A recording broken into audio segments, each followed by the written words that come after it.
Yo, what's good, YouTube? ZAMCRO here, aka Scoop, back with the APA Evolution, and we have a round one playoff match. We've got Godoa Dragon, coach of the the New York Empoleons, taking on Choice Taco, coach of the Orlando Magikarp.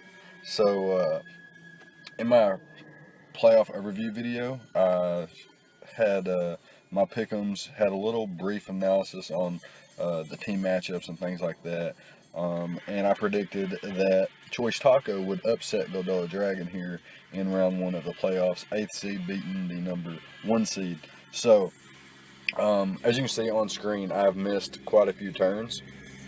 So what had happened was, I believe Godoa led off with his Scizor, and Choice Taco led off with his Donphan. And Donphan just wanted to get some damage on the Scizor, went for the Earthquake as it had its own item knocked off, and then the Scizor U-turned out as Ditto came in and also took Earthquake damage as it became Donphan. And then to avoid damage on his own Donphan, Choice Taco removed his Donphan from the match, brought his Charizard in, I believe, and then I believe he doubled, expecting the Incineroar to come out. Either way, what had happened was it ended up being Conkeldurr versus the Nidoqueen, where Nidoqueen decides to get rocks up and the Conkeldurr goes for Stealth Rocks, or excuse me, it goes for Ice Punch, freezing the Nidoqueen and being able to pick up the 2-hit KO with the Ice Punch after the freeze. It did not thaw out. Then Tapu Koko come in and revealed its Twinkle Tackle, blowing the Conkeldurr all the way back. And then, for some reason, the Snorlax was allowed to go down to just repetitive chip damage from Tapu Koko versus Snorlax, and then Incineroar versus Snorlax as well, which I heavily disagree with. Allowing it to happen, because Snorlax looked like a really solid win condition. So this Alolan Ninetales got up the Auroraville, as you guys just saw, and the Incineroar, Godoa, coming packed with preparation here, reveals the Brick Break, breaks the Auroraville, and gets rid of the Auroraville. And if he decides to set that back up again, I would say that would be a misplay. I think the play is just to either attack or switch here. I don't think you ever just stay in and click Auroraville, expecting maybe this thing to click anything other than Brick Break. So in the preparation video, I thought, the overview video, that Choice Taco had a better matchup than what he's shown to bring here on screen. I didn't think Galvantula or Alolan Ninetales had a place in this matchup. Not that they're necessarily bad, I just didn't expect them to come whatsoever. But here they are. Here they are. Incineroar able to tank that Moonblast, gets rid of the Alolan Ninetales with the Earthquake. However, this thing is now in range of a potential Charizard. Unfortunately, Charizard is deterred from setting up any kind of Dragon Dance or Swords Dance or anything like that, thanks to the Ditto on the opposing side.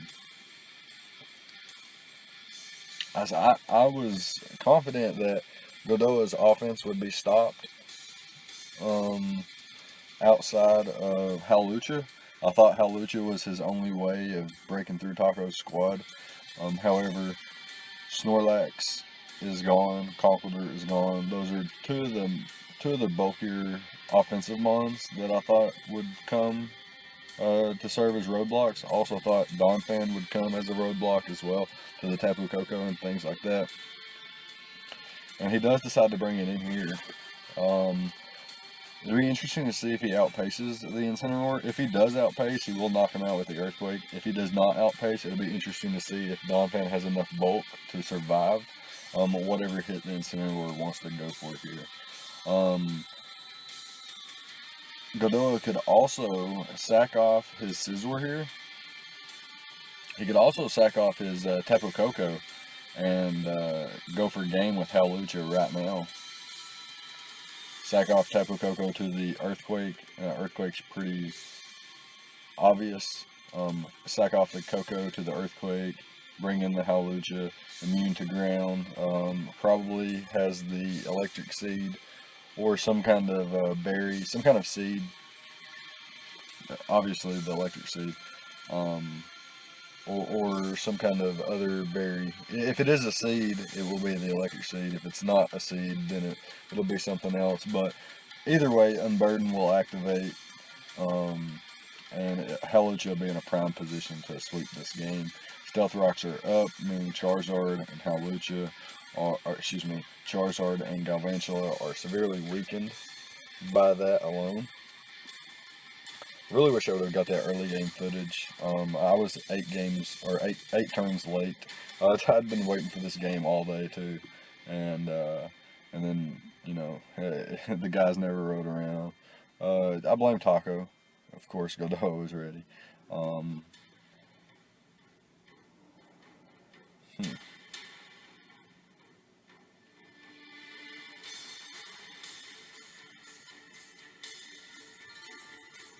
Donphan survives the Darkest Lariat, gets the Rapid Spin off, so takes the opportunity to remove hazards.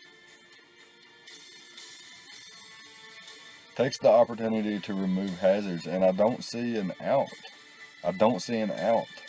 Now that Donphan is gone, Charizard can't beat the remaining of Godot's squad because of unless the Ditto is not. Okay, for one, the Ditto could be not imposter and lose the speed tie. For two, could be imposter and lose the speed tie. And for two, it might not be imposter. Very unlikely that it's not, though. So it looks like here what Taco's trying to do, because obviously the play was not to go into Galvantula. It looks like what he is trying to do is net the rest of these knockouts with the Galvantula, so that the Ditto has to come in and become Galvantula instead of becoming Zard. Even then, though, it could switch out. So basically what he would have to do, what he needed to do was go into his Charizard first here, in my opinion. It'll be interesting to see what happens here, though. He could attack. If he attacks and he's able to knock out the Incineroar from full here, which he is, because Thunder lands. So Thunder landed. I didn't expect that. Buffeted by the hail there.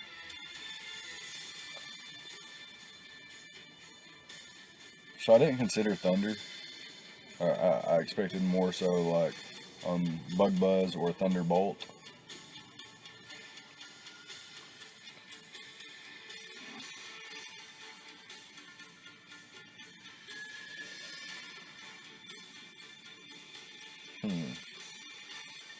So now, Coco doesn't really do much offensively to Galvantula. I guess if he did reveal Twinkle Tackle earlier, so I suppose he could have like Dazzling Gleam and go for the 2-hit KO here, assuming it 2-hit KOs, depending on his investment. Tapu Koko is really, really weak.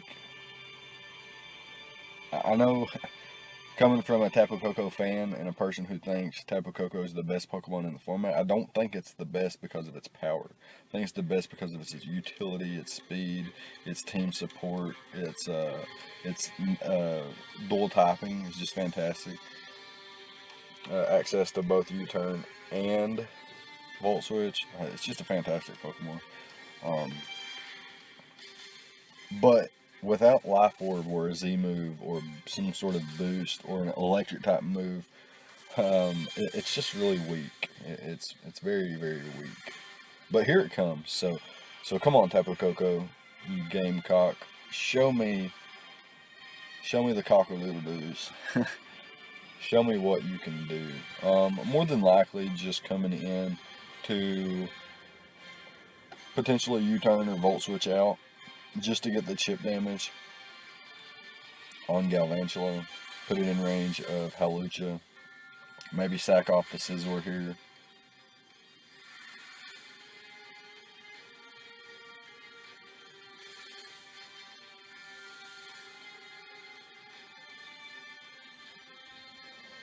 So the Galvantula could Volt Switch out. Charizard could also not be packing Dragon coverage.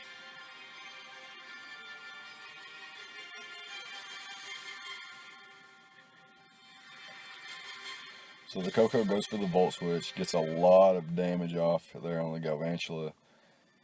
Ooh. Ooh. Oh my goodness. Okay, so what I just saw was webs go up, and that was completely unexpected. What this does is nerfs the Ditto so that the Charizard can actually potentially win here. So it'll be interesting to see if this Scizor or the Coco has defog. If the Scizor has defog, I think the play is to just go ahead and knock about said a bad word. Go ahead and knock this bad boy out. Go ahead and knock this bad boy out and claim the W here. So it goes for the Bullet Punch. Doesn't, oh my goodness. Thunder lands once again too. In comes the Hawlucha. This Hawlucha can't set up. It can't set up but it did get a defense boost. It can't set up though. It has to go for the acrobatics here. Can Charizard survive? That's the question now. Can Charizard survive a high jump kick? And if it can it survive too? And if it can it knock out the Hawlucha in return is the question. It did get the defense boost. What can Charizard do here? If Charizard is able to knock out the Hawlucha, I think Choice Taco may win the match because of the late game webs.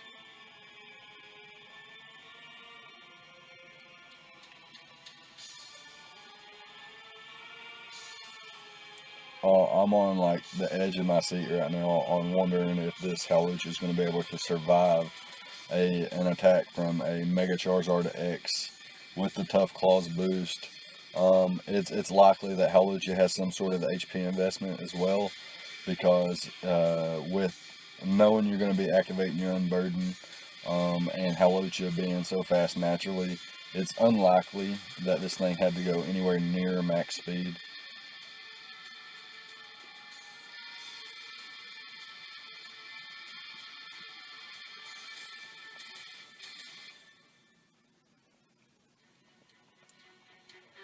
I can't stand it. The suspense is killing me. But just like both players only have one move, so it's best to go ahead and play it. If Goldoa switches out Hawlucha here, Hawlucha no longer has the Unburden boost or the defense boost, so there's no way that this thing is going to switch out here. Goes for the acrobatics, and Charizard able to survive. Goes for the Dragon Dance though. I'm not sure why it went for Dragon Dance, because now it's in range of high jump kick. Potentially, if you get like a really high roll with high jump kick, it looks to be in range here. I think that was a misplay. I don't think the play was ever to Dragon Dance there. I think the play was to always attack. Well, perhaps not, because had this thing taken Flare Blitz recoil, it would be in range of a second acrobatics. And if Flare Blitz didn't kill, then acrobatics would 2-hit KO. Oh man, this is just too much for me. So if this Charizard has Roost, now is the time to reveal it. As what will happen is it will tank the next acrobatics. You really can't afford to not attack here though. So I guess the play, if you have Outrage, is to click it. Well, I guess not either. Oh, he went for the high jump kick, and the Flare Blitz recoil is going to take down the Charizard. So that's going to be a good game, a fantastic game. I did not think Dragon Dance was the play there because of, like I said, recoil. If anything, the play was probably to just... If the play was to Dragon Dance, then the following play was not to Flare Blitz. It was not to Flare Blitz. You had to either keep roosting or something like that and bank on the high jump kick miss and guarantee it be in range of Dragon Claw or something. I don't think Dragon Dance into Flare Blitz was the play, because the damage plus recoil was going to always lose you the game. Very, very tense ending there. Very, very tense. I don't have much to say though, and that's going to be it. Yeah, Halucha coming through there. I figured Halucha would be the key to victory in this matchup, and it did about as expected. I felt like Choice Taco didn't have any counterplay to Halucha in terms of like a bulky psychic or a fat ghost or something like that. But yeah, it's going to be it. It's going to be game. Let me know what you guys thought about the prep and the plays on both sides of the field for these two characters. These two APA Evolution Titans. These guys have played lights out all season, so kudos to them. Fantastic round one match, and looking forward to more playoffs. The Chicago Conquerors taking on the Green Bay Pikachus. As you see on screen, bottom left hand corner, logo versus logo, Dave versus Jacob respectively. Both teams finished, well actually, Chicago Conquerors finished 8-4 with a plus 13 differential. The Green Bay Pikachus and Jacob finished 7-5 with a 8+ differential. So yeah, both pretty tight there, pretty tight, one game apart. I played both guys beat me. Both very fun games though. The Green Bay Pikachus and Jacob have Garchomp, Takafini, Megatanus, Raiko, Umbreon, Selgor, Gothitelle, Hitmonlee, Steelix, Drifloon, Carricoaster, and the ZAMCRO. So yeah, pretty threatening squad there overall. And I think the game changer is going to be the Mega Gallade on the Chicago Conquerors squad there with Dave, supported by Zapdos, Toxapex, Mimikyu, Skarmory, the trio, Blissey, Moira, Fox, and the Shift Tree. Mega Gallade looks very, very threatening, and both teams are riding some wins into playoffs, so no real momentum, but yeah, definitely both guys have really, really nice squads, and it's going to be very interesting to see, but the game's getting ready to start, so we're going to pause till then, and we'll be back with the game. Alright, so here we are with the game, and we've got Jacob taking on Dave, like I mentioned. You can see the Chicago Conquerors gives away David's squad, but I guess Jacob's nickname gives him away as well. So we've got a Tapu Fini lead here versus the Toxapex. Toxapex gets up the Toxic Spikes there, and the Fini able to get up the Reflect. Pretty fast-paced game there. The first few turns went pretty quick.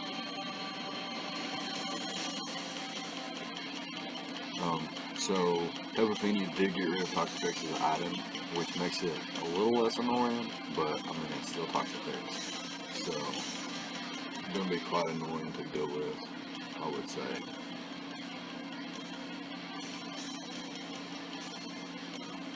So the Fini's already weakened severely, and it's like the only check. It's the only check to the Mega Gallade. So once this thing goes down, Jacob's going to have to rely on his Gothitelle to check the Gallade, which isn't going to be too easy, despite having a type advantage. Gallade gets knockoff and X-Scissor. So Drifloon comes in and gets a special defense boost from the berry, the Misty Terrain berry. What is it? The Water Seed? Is that what it is? The Misty Seed. Zapdos roosted up. The Drifloon defogged there.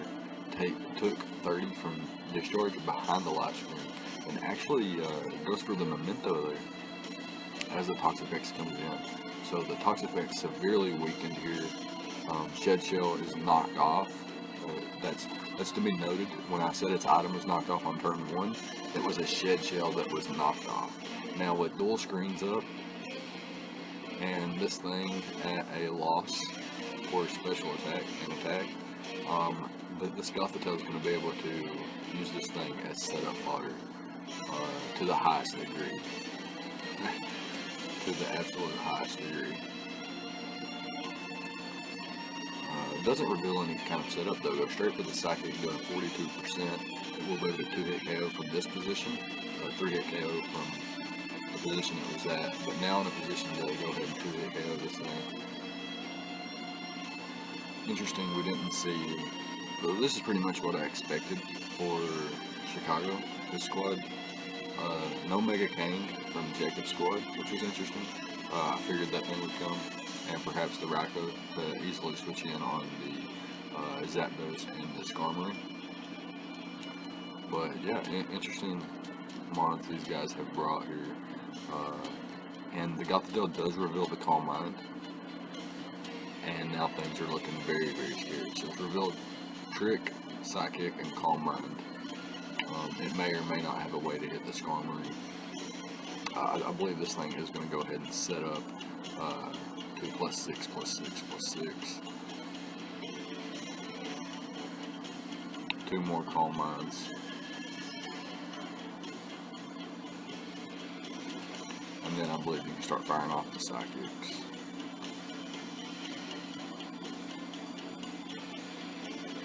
Oh, he actually tricks the item back, so that was nice. Now outpaces the entirety of the opposing squad. However, this, well, that's not what I was expecting Skarmory to come in. I was going to say if the trio was Choice Scarf.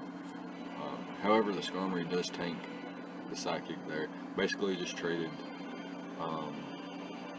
Pex for the Drifloon, but keeping Toxic Spikes up as the Feeny was dragged in and dies to the poison there. So a little bit unfortunate for Jacob.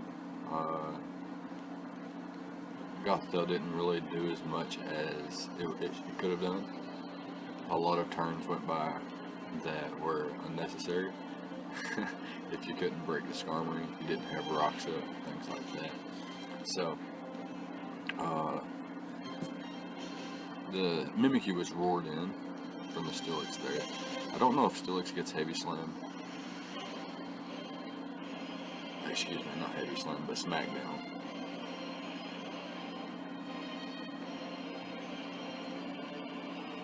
So Reflect still up. Their trio can't knock. There's no way it knocks this. Oh, it gets a crit. And still not able to knock it out. Yeah, that was never gonna knock it out. Glade should be able to pick up a knockout from here.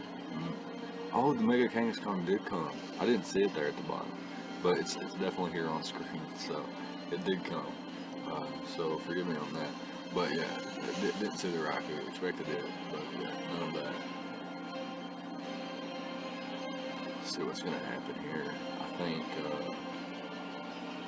Okay, they've able to land the Heat Wave and knock out the Steelix. This Zapdos could be a problem now.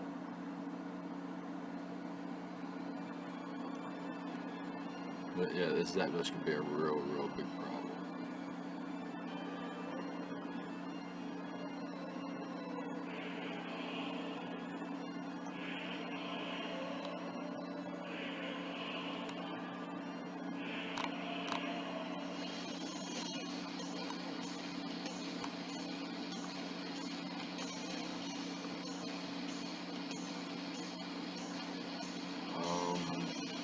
I guess he's taking a moment to decide what he wants to do here. I think Zapdos is a big enough threat to bring in my Gothitelle and trick it to Scarf. But then you have to play around with the potential of him going out into the Mega Glade, so on and so forth. So it'll be interesting. What percent was Skarmory at? 80%, I believe. Upon switching, it takes 12 from Stealth Rock, should be at 68%. I don't think if Mega Kang goes for the Power Up Punch into Thunder Punch, I think that would do the job, as the Power Up Punch would net, normal damage plus the little bit of damage from the Parental Bond, and then Thunder Punch doing the same. I think those 4 hits would be able to take out the Skarm upon switching into the Thunder Punch.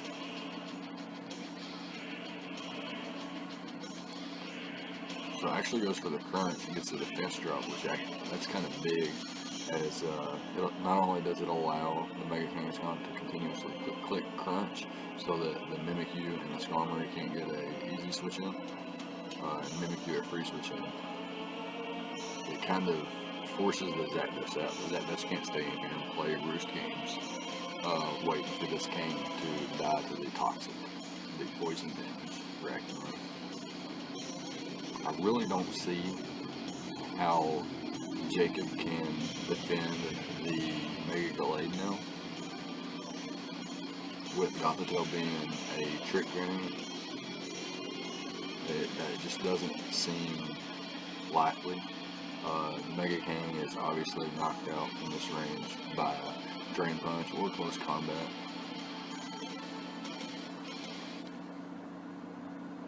So the Skarmory comes in, it's at less than half now, even with leftovers recovery.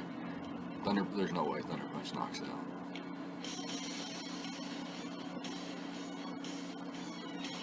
Yeah, Jacob just goes hard into his Gothitelle here. Does decide to go ahead and trick his item away. So this could be really, really annoying for Jacob, as this Skarmory looks to be able to wall pretty much the remainder of the squad. So he can catch him off guard here with like a Z move, like a Z fire move, Fire Blast, Inferno Overdrive.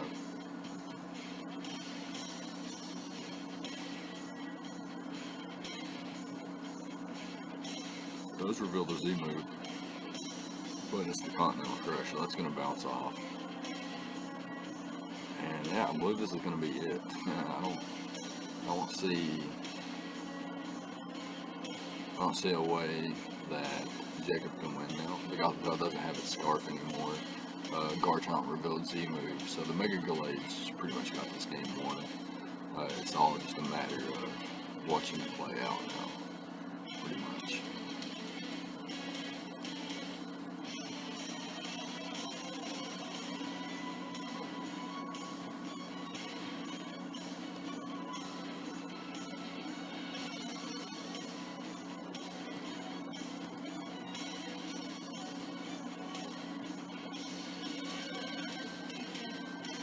Mega Gallade picks up that knockout.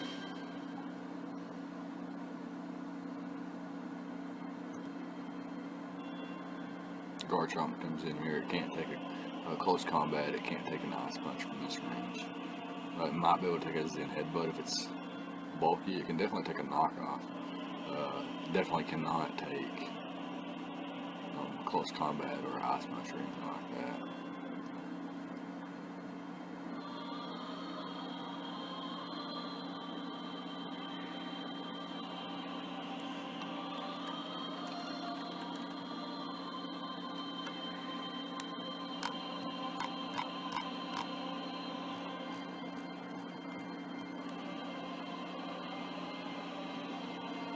So down goes the Garchomp.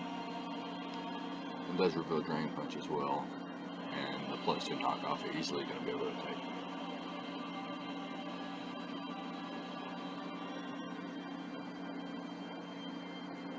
So, yeah, it's going to be another round 1 match for the playoffs of the APA Evolution. Dave will be advancing to the semifinals. I did predict that. I did predict Mega Gallade would be the problem. I didn't expect Skarmory to be that big of an issue, but again, like I said, I expected the Raikou to come. I didn't expect a bunch of similar sets, and definitely didn't expect, dual screens type of thing. But it's going to be a good game, so let me know what you guys thought about it. Hiker Toad and his Boston Bulldogs taking on Lapis, or EN, coach of the Aussie Kangaskhan's. So, very threatening squads. I thought Hiker had the advantage thanks to its Kieran Black and Loom. We'll see what's going on here. So, what happened on turn 1 was the Heliolisk threw off a glare as the blue was swapped in. I don't recall what was actually in at the get-go. However, Heliolisk Volt switches out into the Aerodactyl here, assuming to throw off a Stone Edge versus the Kieran. which is not revealed an item.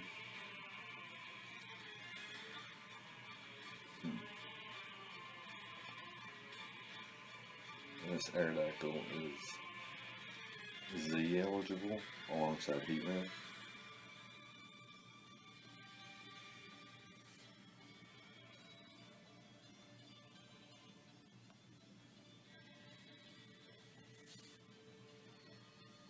So in comes the Manaphy, and the Z move does pop off here. The Continental Crush does over half, but that's just about it. That's a bulky Manaphy.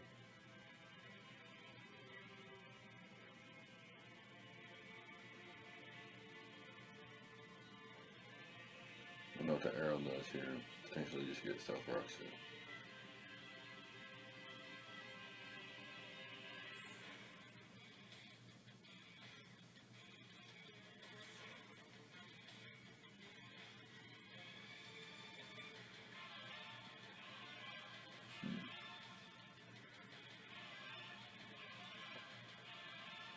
So on Hacker's part, no Sneasel, no Togekiss. He did decide to bring the Alolan. I thought that was pretty good to bring on his part, considering the Megalodios and the Togekiss.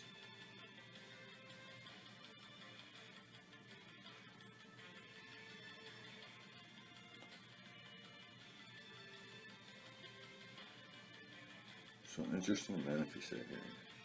As you can see on the screen. Not sure.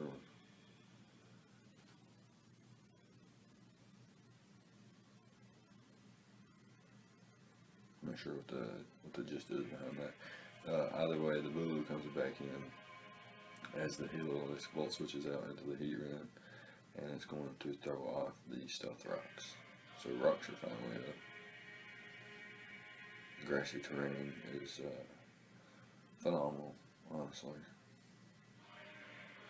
So Manaphy behind the sub, it'll be interesting to see if we scout for Hyper Voice here. So he does scout for it with the Protect, and Hyper Voice does bypass the substitute.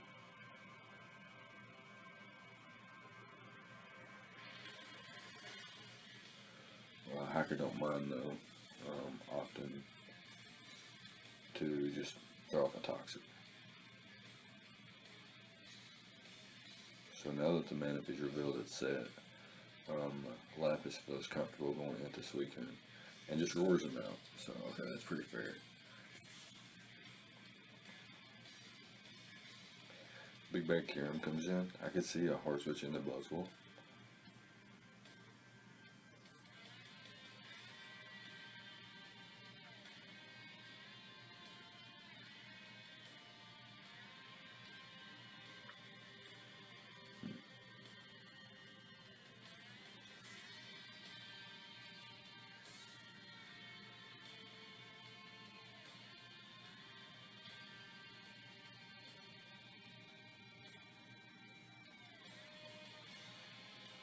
I figured he might just roar him out there, and he did just that. But probably outside of Bulu, the worst matchup he could have potentially gotten in Kartana here. Doubles into the Uxie, maybe predicting the Buzzwole, but it just goes for the hidden power. Interesting. Maybe it was Rindo Berry.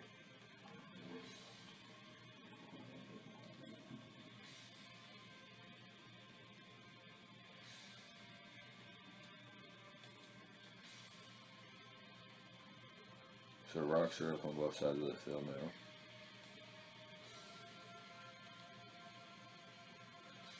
Kyurem's just such a huge threat. Hyper Voice into the incoming Bulu. Grassy terrain is powerful.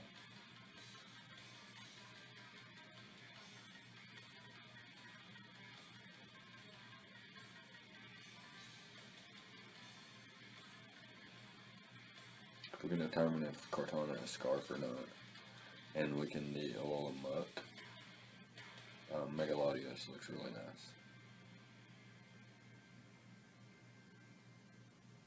Just volt switching out once again. What's he going into this time? In comes the muzzle.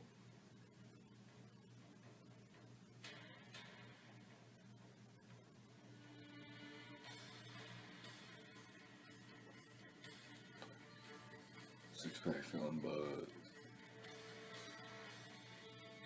In comes the yellow muck, and takes almost 40% there from the leaf life, but has the eye pop berry, so restored all of its health as it reveals recycle. So potentially a curse set, and grassy terrain is up here as well. More than likely going to reveal taunt here with the arrow. I would, if I had it. Hopefully I have it.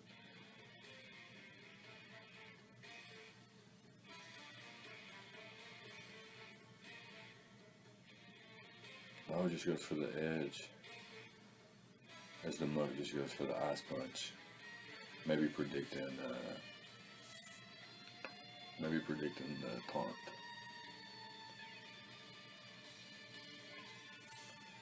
Based on that stone edge damage, earthquake doesn't knock out here.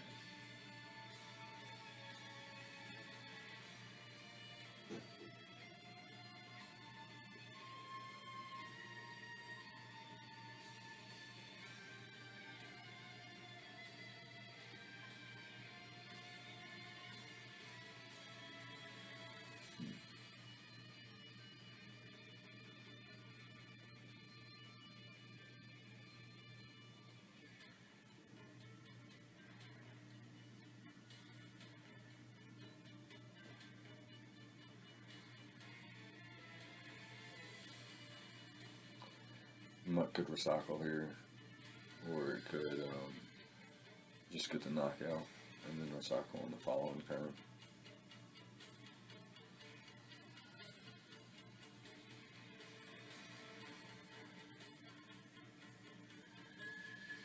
I really figured Arrow would have taunt, but it was, I guess, more offensive with the Z move and the heat ran packing stuff drops.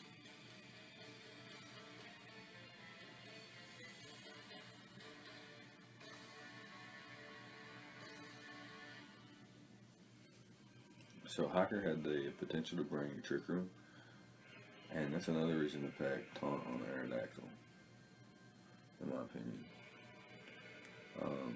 With Mega Camera and Metagross and Electros as options, I would have definitely considered Taunt on my Arrow. Just got the Taunt off, or excuse me, the Toxic off on the Arrow.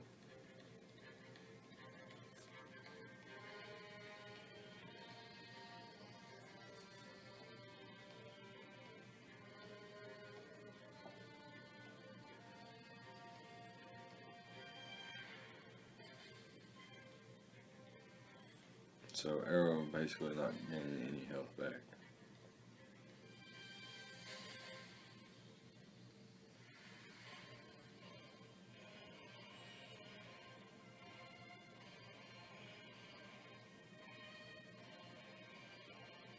So since knockoff is always a 2-hit KO, there is no reason to ever click Ice Punch.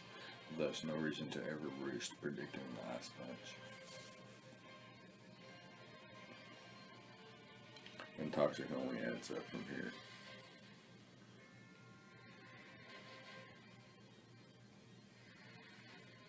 Reveals the Earthquake and gets a critical hit. Oh my goodness. Oh man, that's unfortunate. I don't know. That was a non-item boosting Earthquake, non-stab. Don't know if that knocks out a Null Muck from almost 70%. Wow.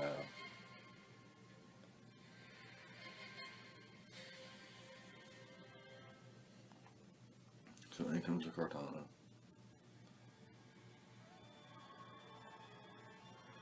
Go straight for the Smart Strike, outpacing the Arrow.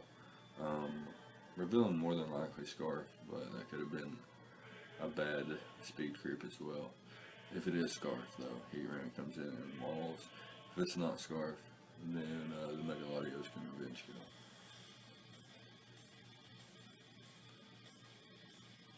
Gets the burn on the Manaphy. So I don't know if that's gonna matter. We'll find out. Does have protect though, so.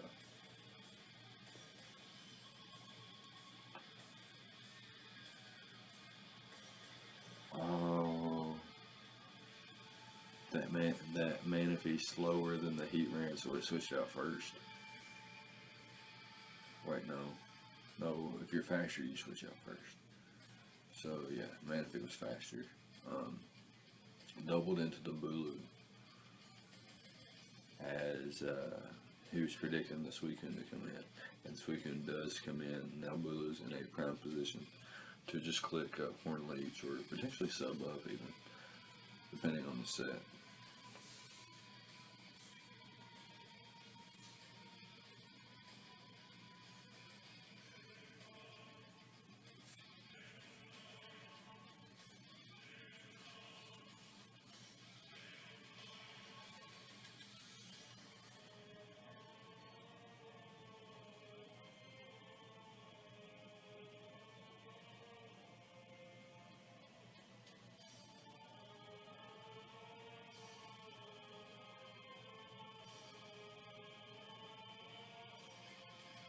Wonder what hidden power this thing has. Oh, hidden power fire probably. It revealed hidden power versus the Kartana. I'm assuming that's hidden power fire.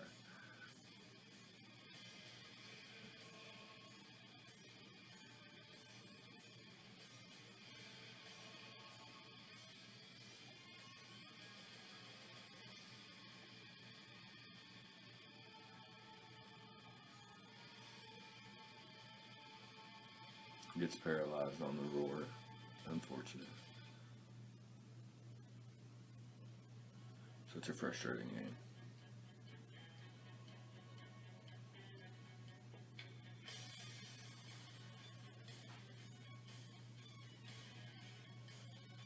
Man, if you're not playing games, just comes in and gets the knockout there.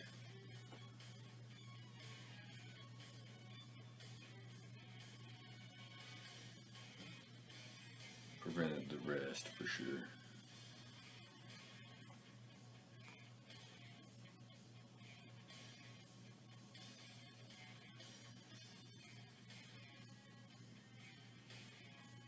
In comes the Heliolisk again. Hyper Voice. Oh, Volt Switch. Maybe Volt Switch into Hyper Voice.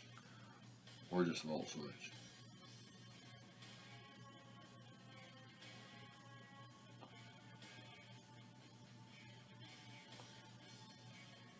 Yeah, he does just Volt Switch. Into the Buzzwole. You're gonna get that Beast Boost.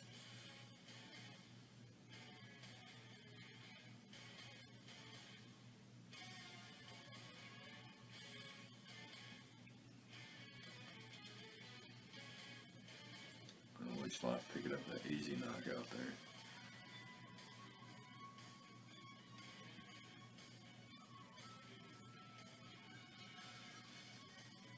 What's the counterplay to Buzzwole?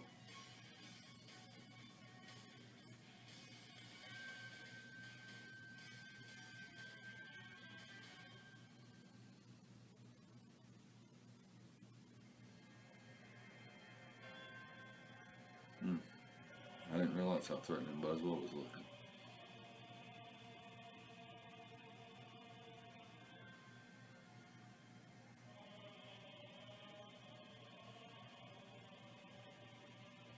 I'm not sure what the counterplay is.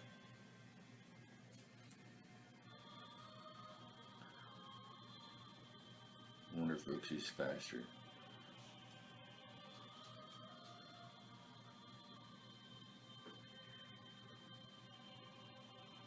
About to find out.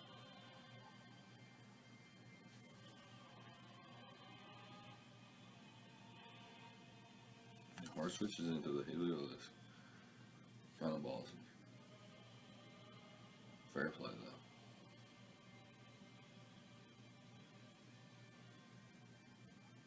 though. Uxi's unaffected by the Gracie terrain because of the levitate ability.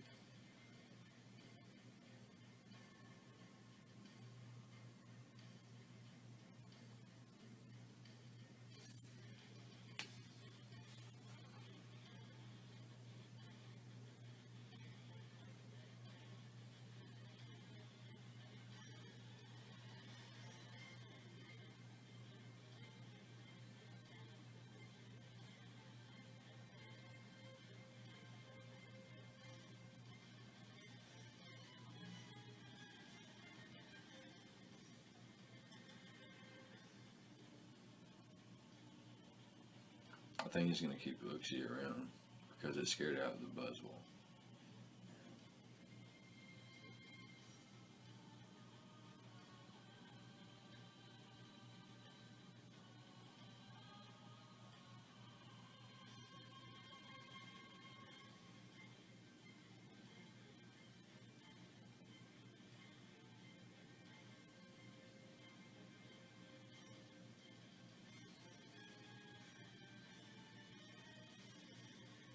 Ooh, it's a critical hit. That matters in terms of switching into Stealth Rocks repeatedly. Anyway, in comes the Tran. Gonna be able to go for the Earth over here.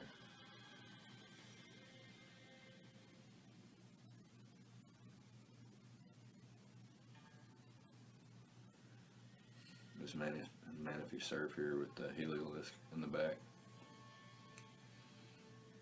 Or does Manaphy predict the Heliolisk to come in?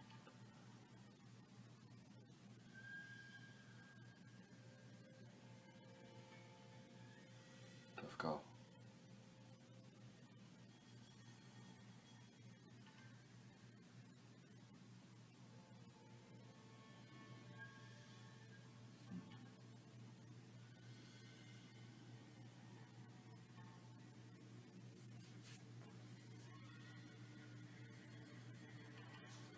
This is game 3 of the playoffs for the APA Evolution Season 1. Winner of this is going on to the semifinals and has an opportunity to win that game and advance to the finals. Who will it be? Hiker Toad, coach of the Boston Bulldogs, or Lapis, coach of the Aussie Kangaskhanks? We're gonna find out. Turned 36 and it's 4-4 still. 4-4 with 4 months now. Pretty cool. Wow. So the Heat Ran actually made a double. That's the Kartana came in. I'm not sure what. The Kartana was obviously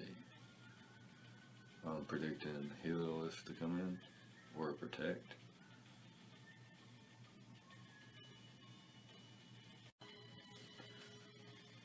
Alright, so what we've missed was Kartana actually switched out versus the Megalodios, as the Megalodios set up a Dragon Dance, able to get a lot of chip damage on the Uxie. As the Uxie U-turned out into the Kartana, Kartana got taken out by the Earthquake. In came the Kyurem, which also got taken out by the Dragon Claw. And that's looking like game. Looks like a Dragon Claw sweep with the Megalodios.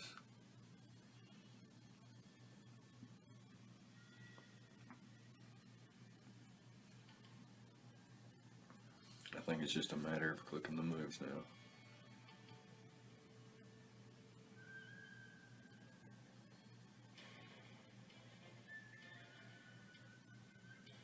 Yep, Megalodios, just that Dragon Dance. That Dragon Dance was the play.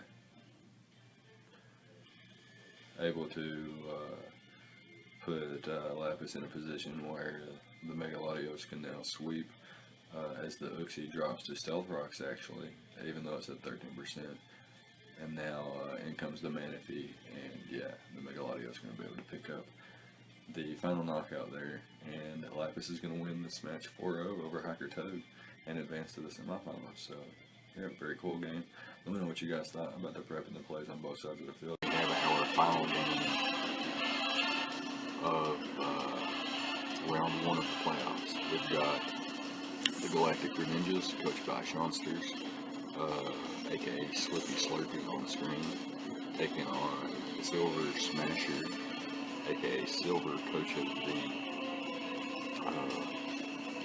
of the Floridian Typhlosions. So, both squads are very, very threatening, as you can see on screen alone. Landers Incarnate, that is sheer force with Mega Gardevoir and the Ninja. what kind of defenses can you prepare for that? But on the other side of the field, we have things like Tyrantrum, Tornadus, Therian, Zero Aura, and Mega Medicham. How do you prepare for that? So some ones we don't see on Sean's side, Slippy Slurpy side. We don't see Seismitoad as a Stealth Rocker. Looking like Tyrantrum's forced into Stealth Rocks here. Klefki potentially with spikes or something like that. I doubt it, because the only form of removal that Sean has is defog. So he's forced to defog if his opponent hazard stacks. So hazard stack versus a hazard stack team isn't very optimal in my opinion, especially when that hazard stack team can remove hazards via defog or rapid spin. Choosing to brainstorm me as a rapid spinner as well. Some threats we don't see on this side of this field though is things like Arachnid, Alolan Persian, Arcanine. Yeah, definitely going to be an interesting matchup here. I think I haven't watched this yet either. This is going to be new to me, as it is to you guys. So, Silver's potential Z-move users aren't even brought to this match, whereas Sean has Zero Aura and Tyrantrum as potential Z-move users. So, yeah, definitely be interesting to see which of those two Pokemon are Z-move users. Probably Zero Aura. Like I mentioned, Tyrantrum forced to bring Stealth Rocks in this match if he decides to bring it. So, yeah, I guess that being said, we can hop into the replay and see what goes down here.